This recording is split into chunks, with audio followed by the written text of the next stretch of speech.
Hello friends, ఈరోజు మనం పాలకూర పాలు కర్రీ వండుతున్నాను. చూడండి, పాలక పన్నీర్ వండుతారు కానీ నేను పాలు పోసి వండుతున్నాను. అది చూడండి. పన్నీర్ అంటే మళ్ళీ దానికి పెద్ద పని కదా. ఇలా సింపుల్గా వండేసుకోవచ్చు. ఇలా సింపుల్ కర్రీస్ నేను చేస్తూ ఉంటాను. నాకు ఒక లైక్ ఇవ్వండి, ఓకేనా అండి? చూడండి, ఆయిల్ పెట్టుకున్నాను. దాంట్లో నేను ఫస్ట్ వెల్లుల్లిపాయలు వేస్తున్నాను. ఉల్లిపాయలు అయ్యి వేయట్లేదండి.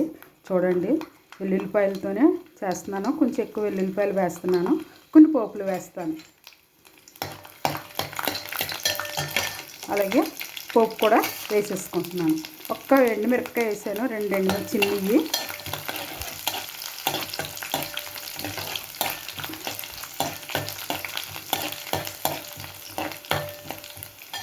ఇదిగోండి, పోపు కూడా వేగిపోయింది కదా. పోపు వేగిపోయింది. దాంట్లో మనం కట్ చేసి పెట్టుకున్న పాలకూర వేసేసుకుందాం. పాలకూర వేసేసి ఇది మగ్గాక తర్వాత ఏం చేయాలో నేను చూపిస్తాను. చూడండి, ఇది మగ్గాక చూపిస్తాను.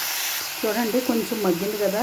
దాంట్లో మనం కొంచెం సాల్ట్, కొద్దిగా కారం, ఎక్కువ వేయట్లేదండి. ఒక ఎండుమిరపకాయ వేసాను కదా.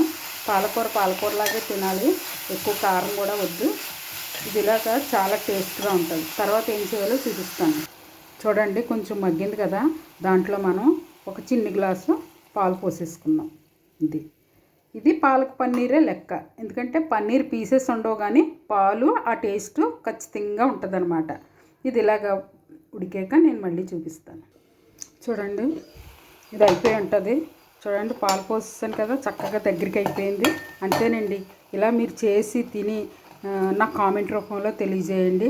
ప్లీజ్ ఒక లైక్ ఇవ్వండి, ఎవరికన్నా షేర్ చేయండి. సింపుల్గా అయిపోయింది కదండి. సింపుల్ కర్రీ అనమాట. ఏదైనా నేను సింపుల్గానే చెప్తాను. అలాగే మీరు చేసుకుని తిని నాకు కామెంట్ రూపంలో తెలియజేయండి. ఓకేనండి, బాయ్. మరొక డిష్తో మళ్ళీ కలుసుకుందాం. బాగుంది కదండి.